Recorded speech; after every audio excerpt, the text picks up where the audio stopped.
Alright guys, welcome to part 2 of this, and as you can see here, I guess you can do different kind of strange and hopefully fun configurations with this thing, but it's not all. You also can fidget spinner it around, as you can see here, like that.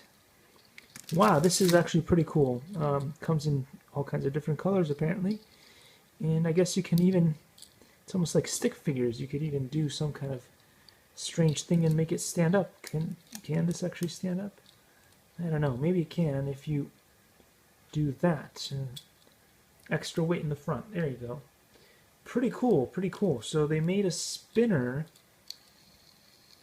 Haha, not bad at all. Actually I think this is pretty cool, and it feels pretty good quality too, so hopefully it'll survive long enough. Anyway, thanks for watching, and I'll see you all in the Likey.